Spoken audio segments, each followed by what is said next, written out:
आप देख रहे हैं आपकी आवाज, मैं हूं आपके साथ दिव्यांश शर्मा। अब बात करेंगे छत्तीसगढ़ के मुद्दे की। छत्तीसगढ़ विधानसभा चुनाव में बस्तर संभाग सत्ता की चाबी माना जाता रहा है।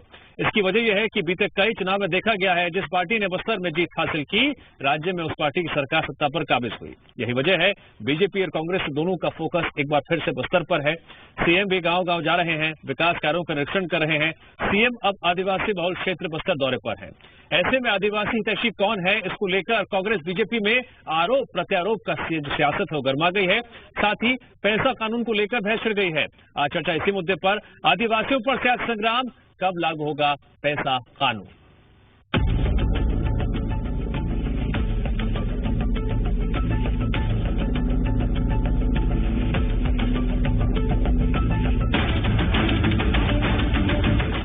2023 में छत्तीसगढ़ में विधानसभा चुनाव है। छत्तीसगढ़ आदिवासी बहुल राज्य है, जिसकी 90 विधानसभा सीटों में से 29 सीटें आदिवासियों के लिए रिजर्व है। इन 29 में से 11 सीटें हैं बस्तर संभाग में। यही वजह है कि सीएम के बस्तर दौरे को लेकर सियासत भी गर्मा गई। मुख्यमंत्री भूपेश बघेल विधानसभा वार दौरा कर रहे हैं, तो वहीं बीजेपी बस्तर में चिंतन बैठक कर रणनीति बनाती आई है। अब उसी बस्तर की जमीन से मुख्यमंत्री भूपेश बघेल आदिवासियों से मुलाकात कर रहे हैं। सीएम बस्तर के 7 जिलों में सभी 12 विधानसभा सीट के 3-3 गांव जाकर सरकारी योजनाओं की जमीनी हकीकत जानेंगे। बस्तर नक्सल प्रभावित क्षेत्र है, ऐसे में मुख्यमंत्री भूपेश बघेल की चुनौती भी उतनी ही बड़ी है। इन्हीं चुनौतियों के बीच मुख्यमंत्री भूपेश बघेल ने बीजेपी पर आदिवासियों को दबाने और उनका हक छीनने का आरोप लगाया। वहीं प्रदेश में पेसा कानून लागू होने को लेकर कहा कि नियम बनाने की प्रक्रिया जारी है। आगामी दिनों में होने वाली कैबिनेट की बैठक में पेसा कानून और उसके नियम पारित हो जाएंगे। कांग्रेस हमेशा से आदिवासियों के हित की रक्षा करती रही है, और चाहे फॉरेस्ट एक्ट लाने की बात हो, चाहे पेसा कानून की बात हो, चाहे पेसा कानून एक्ट तो लागू है। रूल्स रमन सिंह की 15 साल में तो रूल्स बनाने की है वो प्रक्रिया हो गई है। मैंने कहा है कि नेक्स्ट कैबिनेट जब भी होगी उसमें पेसा कानून, पेसा का जो नियम है वो पारित हो जाएगा। सीएम के बयान पर बीजेपी ने भी हमला बोला। बीजेपी ने कांग्रेस पर आदिवासी हितैषी होने का दिखावा करने का आरोप लगा दिया। प्रदेश में पेसा कानून कब लागू होगा, इसको लेकर भी बीजेपी ने सरकार को घेरा और वादा खिलाफी का आरोप लगाया। पेसा कानून के नाम पर आदिवासियों के साथ में जिस तरीके से विश्वासघात कर रही है, मुझे ऐसा लगता है कि एक बहुत बड़ा विश्वासघात आदिवासियों के साथ में हो रहा है। ये उसी तर्ज पर है जिस तरीके से शराबबंदी का वादा उन्होंने किया था, लेकिन शराब बंद नहीं हुई। ये उसी तरीके से जिस तरीके से बेरोजगारी भत्ता देने की बात हुई थी, बेरोजगारी भत्ता बंद नहीं हुआ। ये उसी तर्ज पर है जैसे स्वसहायता समूह बहनों का ऋण माफ करना था, लेकिन नहीं हुआ। उसी तर्ज पर आदिवासी वर्ग के साथ में विश्वासघात करने का काम कर रही है। बस्तर संभाग आदिवासी बहुल इलाका है। इस संभाग में विधानसभा की 12 सीटें आती हैं। यहाँ आदिवासियों का वोट ही जीत और हार तय करता है। अब ऐसे में सवाल यही है कि आदिवासियों का विकास किसके कार्यकाल में सबसे अधिक हुआ, कौन आदिवासियों का असली हितैषी है और किसने आदिवासियों को छला है। और सबसे बड़ा सवाल ये कि आखिर पेसा कानून लागू होने पर कौन सियासत कर रहा है। ब्यूरो रिपोर्ट, जी मीडिया। जी हां, छत्तीसगढ़ में कब लागू होगा पैसा कानून, सवाल बहुत गंभीर है और इस गंभीर सवाल का क्या क्या ठोस जवाब इस चर्चा से निकलेगा, हम शुरू करने जा रहे हैं चर्चा। आज हमारे साथ मेहमान जुड़ रहे हैं बीजेपी प्रवक्ता अमित चिमनानी जी। चिमनानी जी, बहुत बहुत स्वागत है आपका। तो वहीं कांग्रेस की तरफ से हमारे साथ कांग्रेस प्रवक्ता नितिन भंसाली जुड़ गए हैं, स्वागत है भंसाली जी। वरिष्ठ पत्रकार राम अवतार तिवारी जी भी चर्चा में मौजूद रहेंगे, राम अवतार तिवारी जुड़ गए हैं, स्वागत है आपका। सबसे पहला सवाल नितिन भंसाली जी मेरा आपसे है, क्योंकि सरकार आपकी है। पैसा कानून को लेकर फिलहाल हम ये देख रहे हैं कि आरोप प्रत्यारोप की राजनीति देखने को मिल रही है। सवाल वहीं का वहीं है, पैसा कानून लागू कब होगा। मुख्यमंत्री जी कह रहे थे कि जब रमन सरकार थी उस वक्त पैसा एक्ट तो पहले से लागू है, लेकिन रूल्स नहीं बने। लेकिन जब आगामी कैबिनेट की बैठक होगी तो रूल्स बनेंगे और लागू भी होंगे। इस पर आपकी टिप्पणी। देखिए, ये जो मैं बता दूं आपको कि पैसा कानून जो है ये कोई अभी लागू हो वाली स्थिति नहीं है। 1996 में ही पार्लियामेंट में लागू किया जा चुका है। अब इसमें नियम बनाने की बात थी।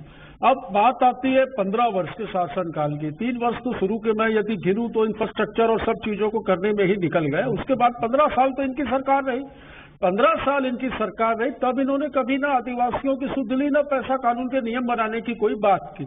हमारी सरकार बनते ही इस विषय पर बात हुई। मैं आपको बता दूं कि पैसा कानून लागू करने हेतु इसमें 16 विभागों का अभिमत चाहिए, जिसमें सारे विभागों से अभिमत भी लिया गया है। कुछ 1 या 2 विभाग बचे हैं जिनके अभिमत भी आना शेष है। साथ ही पैसा कानून जिन 10 राज्यों में लागू होने हैं उसमें से 6 राज्यों में लागू हो चुके हैं। तो उन राज्यों में ये नियम किस तरह से लागू हुए हैं उनके प्रतियां भी मंगवाई गई हैं और उसका भी अध्ययन किया जा रहा है कि छत्तीसगढ़ में जब ये नियम लागू हो तो उन राज्यों से भी बेहतर लागू हो, इस दिशा की ओर सरकार काम कर रही है। और जैसा कि माननीय मुख्यमंत्री जी ने कहा कि आगामी कैबिनेट की मीटिंग में पैसा कानून का जो नियम है ये पारित हो जाएगा। ठीक है। अमित चिमनानी जी, क्या मुख्यमंत्री के इस बयान के बाद आपको भरोसा है कि आने वाले दिनों में जल्द ही पैसा कानून लागू हो जाएगा? माननीय दिव्यांश जी, मैं जो कह रहा हूं उसे इस चैनल के व्यूअर्स गूगल करके भी देख सकते हैं कि 1 साल पहले भी माननीय मुख्यमंत्री जी ने यही बात कही थी और ये कहा था कि जल्दी पैसा कानून लागू होगा। जब विधानसभा के चुनाव थे तब भी यही कहा था। 1 साल हुआ था तब भी यही कहा था। आज 3.5 साल हो गए तब भी यही कहा है। इसके अलावा पैसा कानून आदिवासियों के संरक्षण की और उनके अधिकारों की जो बात करता है उसका सीधा सीधा उल्लंघन कैसे हो रहा है, हम कुछ तथ्यों पर चर्चा करना चाहते हैं। 25,000 आदिवासी बच्चियों की मौत 3 वर्षों में हो गई है और जब सरकार से पूछा गया तो सरकार के प्रवक्ता ने उन आदिवासी बच्चों की मौत पर झूठ बोला। माननीय दिव्यांश जी, उन्होंने कहा कि यह आंकड़ा गलत है और वो तो भला हो टीएस सिंहदेव जी का, स्वास्थ्य मंत्री जी का, जिन्होंने सच को स्वीकार किया और कहा नहीं ये आंकड़े सही हैं, वास्तव में ये हुआ है। नारायणपुर के कांग्रेस के खुद के विधायक ने ये कहा कि आदिवासियों को नक्सली बताकर जेल में बंद किया जा रहा है, बीजेपी ने नहीं कहा। इसके अलावा भी वहां पर एक एनकाउंटर में एक व्यक्ति जो वहां पर सेना में भर्ती होना चाहता था उसकी मौत हुई। आईजी ने भी भारतीय जनता पार्टी के आक्रामक रवैये के बाद ये कहा कि नहीं ये मुठभेड़ हुई, उनकी मौत हुई है। और आज भी आदिवासियों के साथ क्या हो रहा है, आज पूरे प्रदेश में नहीं, देश में नहीं, पूरे विश्व में हसदेव बचाओ आंदोलन चल रहा है। सीधा सा आरोप है कांग्रेस सरकार पर। 2015 में राहुल गांधी जी ने क्या कहा था कि यहां पर किसी भी प्रकार का हम खनन नहीं होने देंगे, और अब जब इनकी सरकार आ गई तो ये हसदेव के जंगल को बेच रहे हैं। वन विभाग की स्वीकृति दे दी, जमीन अधिग्रहण की स्वीकृति दे दी, और किसके कहने से? राहुल गांधी जी के कहने से, अशोक गहलोत जी के कहने से। और छत्तीसगढ़ के जंगलों को इन्होंने बेच दिया। आज इनके खिलाफ आंदोलन है और जितने इंश्योरेंस की स्कीम तेंदुपत्ता संग्राहकों के लिए हम चलाते थे वो इन्होंने बंद कर दी है। तो इतने सारे जो फैक्ट्स मैंने दिए हैं वो स्थापित करते हैं कि कांग्रेस सरकार आदिवासियों का शोषण कर रही है। ठीक है। राम अवतार तिवारी जी, इसमें इन्होंने क्या किया? पैसा ठीक है लागू करने के संबंध में ये क्यों नहीं बोल रहे ये, और आप ही लफाजी कर रहे हैं ये। मैं बार बार इसलिए उंगली ऊपर उठा रहा था, मैं बोलता तो बोलता बीच में मत बोलना, बीच में मत बोलना। नहीं, मैं इसलिए कह रहा हूँ कि राम अवतार तिवारी जी विश्लेषण करने के लिए है ना, बीजेपी ने क्या बोला, कांग्रेस ने क्या बोला। राम अवतार तिवारी जी इसलिए मेहमान के तौर पर, वरिष्ठ पत्रकार के तौर पर मौजूद है यहाँ पर, सच सामने रखेंगे, क्या सच है, क्या राजनीति है। राम अवतार तिवारी जी, एक तरफ राजनीतिक बयान होते हैं, एक तरफ जमीनी हकीकत होती है। पैसा कानून को लेकर छत्तीसगढ़ में क्या जमीनी हकीकत आप देख पा रहे हैं जब रमन सरकार का कार्यकाल था तब, और अब जब बघेल सरकार के दौरान बयान सामने आ रहे हैं? बीजेपी का यह भी आरोप है जो बयान मुख्यमंत्री भूपेश बघेल अभी दे रहे हैं, पिछले साल भी दिया था, पहले भी दिया था, लेकिन अब तक लागू नहीं हुआ। ये पैसा कानून की चर्चा तेज जो हुई है ये कांग्रेस सरकार आने के बाद हुई है। पहले की सरकारों ने इस पर काम नहीं किया है। इस सरकार काम कर रही है। इस सरकार ने अपना घोषणा पत्र में वादा भी किया था, इसकी जन सुनवाई भी हो गई है, जो अलग अलग लोगों से चर्चा करके व्यापक तौर पर चर्चा करके किस तरह से बनाया जाए कानून, इस पर चर्चा भी हुई है।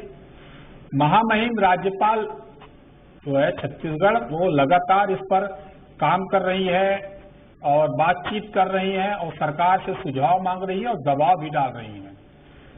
राज्य सरकार ने माननीय टीएस बाबा की अध्यक्षता में पंचायत ग्रामीण विभाग आता है, तो उसके अधीन पर चर्चाएं तेज हो रही है और इस पर काम हो रहे हैं। एक वर्ग जो है अंदरूनी तौर पर इसका विरोध भी करता है कि एक वर्ग जो है वो कहीं न कहीं अधिकारों पर कुठाराघात होने का एक डर और संदेह है, उस वर्ग का अंदरूनी तौर पर विरोध रहता है।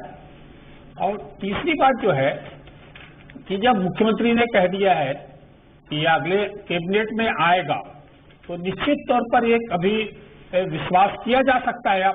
अभी तक की आरोप प्रत्यारोप की राजनीति के अलावा यह कहा जा सकता है कि अब ये सरकार उसको कैबिनेट में लाकर उसको विचार विमर्श करके धरातल में लाने की कोशिश कर रही है।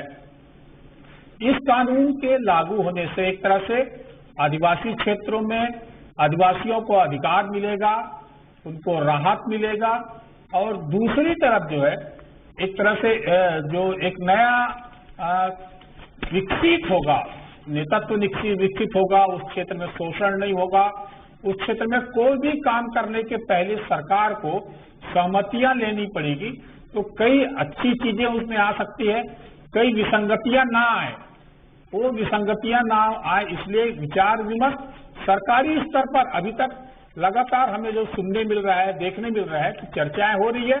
चर्चा धरातल में कब पहुंचता है, क्योंकि अब चुनाव की तैयारी में लग गए हैं। खुद बस्तर क्षेत्र में दौरा कर रहे हैं सीएम, तो सीएम ने बस्तर दौरा के पहले एक नया राजनीतिक अपना शिगुफा छोड़ा है कि हम इस दिशा में काम कर रहे हैं, इसको धरातल में ला रहे हैं, क्योंकि आदिवासी जो है वो एक तरह से छत्तीसगढ़ में सरकार बनाने में महत्वपूर्ण भूमिका निभाते हैं। उस वर्ग को साधने के लिए अब एक तरह से समय आ गया, क्योंकि अब जब प्रक्रिया करेंगे तो भी 6 महीने लगेगा। इसमें कई ठीक है, आदिवासियों को साधने का वक्त आ गया है, वहाँ के लोगों की आम राय बनाना। ठीक है, आपने बहुत महत्वपूर्ण बात कही कि करीबन 6 महीने वक्त तो लग ही जाएगा कम से कम। बहरहाल नितिन भंसाली जी, कांग्रेस ये भी आरोप लगा रही है कि बीजेपी के कार्यकाल में सबसे ज्यादा आदिवासियों का शोषण हुआ है, अन्याय हुआ है, पलायन तक का भी दावा किया जा रहा है कि सबसे ज्यादा पलायन बीजेपी के कार्यकाल में हुआ। क्या इसको लेकर आंकड़े सामने आ रहे हैं, और क्या 15 सालों में जो विकास कार्य आदिवासियों का नहीं हुआ वो पिछले 3 सालों में उतना विकास कार्य हो गया, कैसे? देखिए, हजारों लोगों ने बस्तर से पलायन किया, ये मैं नहीं कहता। यहाँ पर बस्तर के शोषण की कहानियां, आज छत्तीसगढ़ को नक्सलवाद के नाम से जाना जाता था, आज देखिए भय मुक्त वातावरण है बस्तर में। आज प्रदेश के मुख्यमंत्री देखिए बस्तर में ही है और आदिवासियों के बीच ही है। ये सारी पॉलिटिकल लफाजी मैं भारतीय जनता पार्टी के प्रवक्ता की सुन रहा था, पर मैंने बीच में कहीं रोका टोकी नहीं की।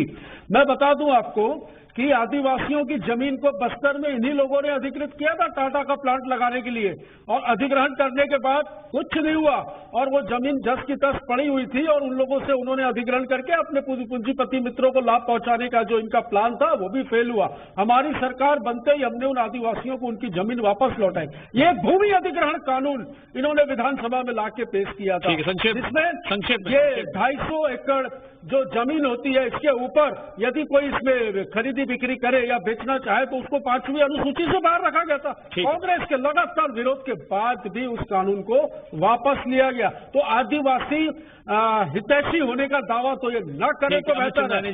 कांग्रेस दावा कर रही है कि एक वक्त वो था जब आदिवासी सत्ता से बेदखल किया, डर में रहते थे, अब भयमुक्त समाज में रह रहे हैं, नक्सली घटनाएं यहाँ पर कम हुई हैं और बस्तर में जिंदगी काफी बदली है आदिवासियों की। पहले तो मैं एक चीज की आपत्ति करूं, 25,000 आदिवासी बच्चों की मौत जिसको स्वीकार किया गया उसको पॉलिटिकल लफाजी ना बोले हमारे कांग्रेस के। बिल्कुल पॉलिटिकल लफाजी कहेंगे। 25,000 नितिन जी बीच में मत बोलिए प्लीज। तो बच्चों की मौत 3 वर्ष में आपके कार्यकाल में हुई, उसको आप पॉलिटिकल लफाजी बोल करके बता रहे हैं कि आप आदिवासियों की मौत के प्रति भी गंभीर नहीं है। नंबर 1 बात। दूसरी बात, आदिवासी अगर खुश है, आदिवासियों का सबसे बड़ा अधिकार क्या है माननीय देवयांश जी, वो है ग्राम सभा।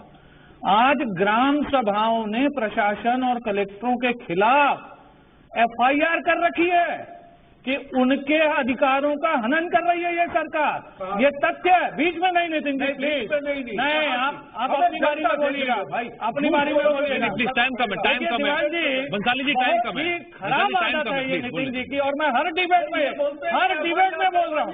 तिवारी जी है विश्लेषण करने के लिए, तिवारी जी है विश्लेषण करने के लिए। कांग्रेस या बीजेपी जो चाहे बोल सकती है, तिवारी जी है विश्लेषण करने के लिए। कांग्रेस के प्रवक्ताओं का रवैया है, और जब ग्राम सभा इनके खिलाफ एफआईआर कर रही है तो इनको जमीनी सच्चाई पता लग गई है कि सरकार के खिलाफ है लोग। और एक चीज संज्ञान में अभी आई, संक्षेप में कैबिनेट में अगली बार आएगा पेशा कानून। हाँ, संक्षेप में लेमरू प्रोजेक्ट जो है वो कब कैबिनेट में आया है? अरे तैयार हो दिव्यांश जी, मैं डिबेट नहीं होने दूंगा फिर। दिव्यांश जी, मैं बंसाली जी प्लीज, और मुख्यमंत्री जी ने भी बोला कि कैबिनेट में आएगा। ठीक है। लेमरू प्रोजेक्ट 2019 में कैबिनेट में आ चुका है। हाँ। लेकिन 2022 आ गया आज। लेमरू प्रोजेक्ट हो गया क्या फाइनल? कैबिनेट में आए हुए 3 साल हो गए उसको, तो कैबिनेट में कब आएगा ये देखिए दिव्यांश जी। ठीक है, राम अवतार तिवारी जी, इनको समझाना पड़ेगा। नहीं, अब सवाल तिवारी जी से, सवाल तिवारी जी से। दिव्यांश जी राम अवतार तिवारी जी से सवाल है। तिवारी जी को मैं कैसे बोलने दूं जब मेरी बात नहीं आई? बस कम है, बोलने मैं रिक्वेस्ट कर रहा हूँ आपसे, मैं रिक्वेस्ट कर रहा हूँ, मैं रिक्वेस्ट कर रहा हूँ, बस कम है जरा। फाइनल कमेंट मुझे राम अवतार तिवारी जी से लेना है। राम अवतार तिवारी जी, बीजेपी हो या कांग्रेस, बीजेपी हो या कांग्रेस, फोकस बस्तर पर है, ये बात किसी छुपी नहीं है, लेकिन विकास पर किसका फोकस रहा है?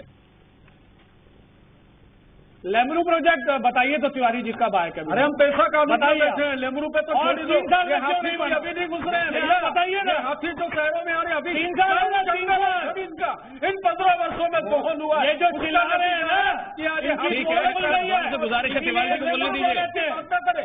कितने एरिया में तय किया था और हमने इसका कार्य क्षेत्र भी बढ़ाया है। ठीक है, बंसाली जी। और जो आदिवासी हैं, उन भोले भाले आदिवासियों के हितों को ठोस तरीके से कानून बननी चाहिए। आदिवासियों के नाम पर बहुत सारे कानून तो बन जाते हैं, उन कानूनों का जो उपयोग और दुरुपयोग की आशंका बनी रहती है, क्योंकि वो भोले भाले सज्जन लोग हैं। तो इस कानून को बहुत मजबूती के साथ और एक उनके प्रगति के रास्ते तय हो इस दिशा में बनाए जाएंगे तो ज्यादा सार्थक होगा। एक बात। दूसरा, नक्सल प्रभावित क्षेत्र हैं, उन क्षेत्रों में नक्सलवाद को खत्म करने के लिए ये बड़ा कदम हो सकता है। ठीक है। आदिवासियों के हित को मजबूत करके उनके उन्नति के रास्ते तय हो सकते हैं। ठीक है। ये किस रूप में और कैसे लागू हो पाता है, कौन सा वर्ग कैसे विरोध कर रहा है, ये आगामी दिनों पता चलेगा। ठीक है, तब तक आदिवासियों पर सियासी संग्राम क्या थमेगा या बढ़ेगा, ये देखने वाली बात होगी। अमित चिमनानी जी, नितिन बंसाली जी और राम अवतार तिवारी जी, बहुत बहुत शुक्रिया चर्चा में जुड़ने के लिए। और यहाँ वक्त है ब्रेक का। ब्रेक के बाद भी जीएमपीसीजी पर खबरों का सिलसिला लगातार जारी रहेगा।